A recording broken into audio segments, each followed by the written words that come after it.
Calcul de probabilité avec une loi binomiale.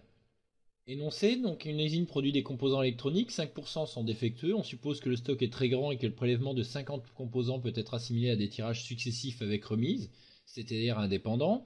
On note X la variable aléatoire donnant le nombre de composants défectueux parmi les 50 composants prélevés dans le stock. Montrer que X suit une loi binomiale dont on donnera les paramètres, calcule la probabilité d'avoir dans ce lot 5 composants défectueux, ensuite maximum 5 composants défectueux, au moins un composant défectueux et au moins 7 composants défectueux.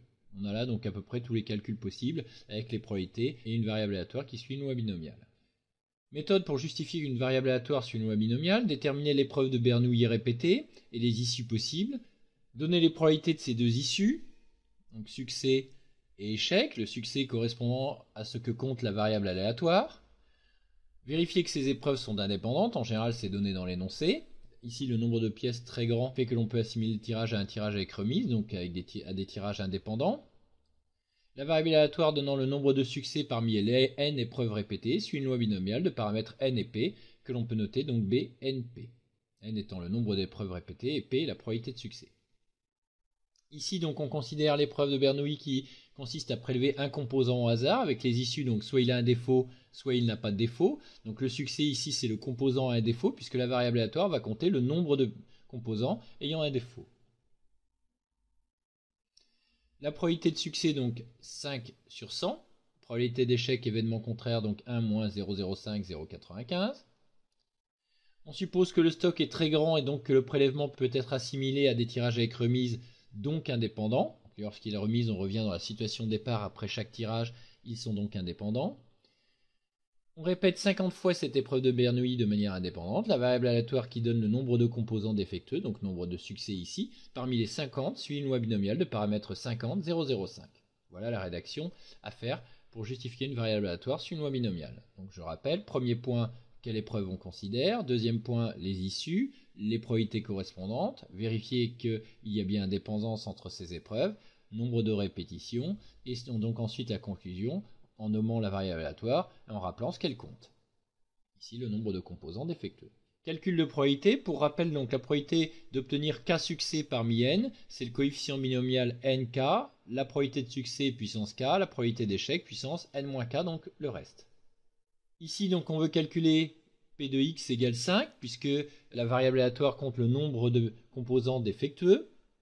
On veut donc 5 succès et 45 échecs. Donc le coefficient binomial 55 correspond au nombre de parcours sur l'arbre, où l'on va trouver donc 5 succès parmi 50 épreuves répétées. Avec la calculatrice, donc deux façons de calculer cette probabilité. Première méthode, donc menu calcul. Ensuite, option probabilité, on va calculer le coefficient 50 NCR 5 qui vaut ici 2 118 760 que l'on multiplie ensuite par 0,05 puissance 5 et multiplié par 0,95 puissance 45. On obtient donc en arrondissant au millième 0,066. Deuxième méthode, directement avec le menu loi binomiale, donc dans le menu stade, dist, ensuite binomial, on va choisir donc BPD, probabilité de x égale 5. Ensuite, la valeur est une variable et non pas une liste. Ici, on veut donc 5 succès parmi 50 épreuves et la probabilité de succès 0,05. On obtient donc évidemment le même résultat, mais par un calcul direct.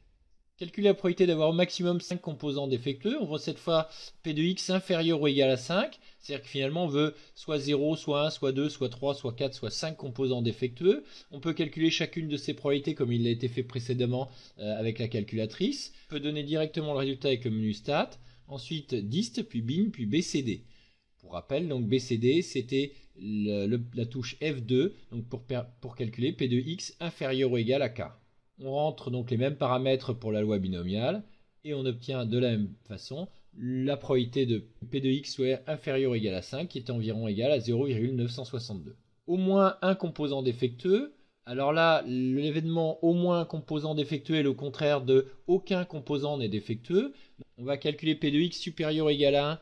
Donc x supérieur ou égal à 1 est le contraire de x égale 0. Donc on va calculer finalement 1 moins P de x égale 0. 1 moins 0,95 puissance 50, c'est-à-dire environ 0,401. Attention, la calculatrice ne permet pas de calculer la probabilité que x soit supérieur ou égal à k. On a juste les fonctions bpd, p de x égale k, et bcd, p de x inférieur ou égal à k, comme il l'a été vu dans les questions précédentes. Et puis le dernier, calculer la probabilité d'avoir au minimum 7 composants défectueux. Donc là, on veut p de x supérieur ou égal à 7. C'est le contraire de 1 moins p de x strictement inférieur à 7. Attention, on ne va pas écrire ici inférieur ou égal à 7, sinon vous comptez le 7 deux fois.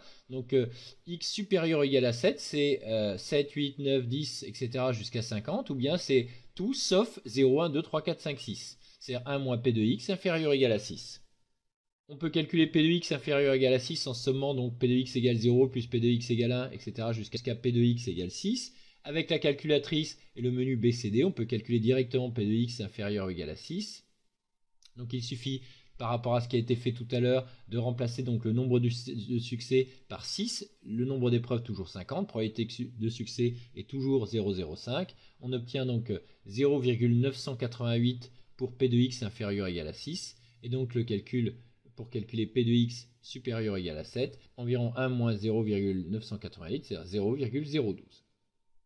Voilà, dans cet exercice, il y avait à peu près tout ce qu'il faut savoir sur la loi binomiale, justifier qu'une variable aléatoire suit une loi binomiale et différents calculs de probabilité possibles, soit directement avec la calculatrice, soit en utilisant l'événement contraire.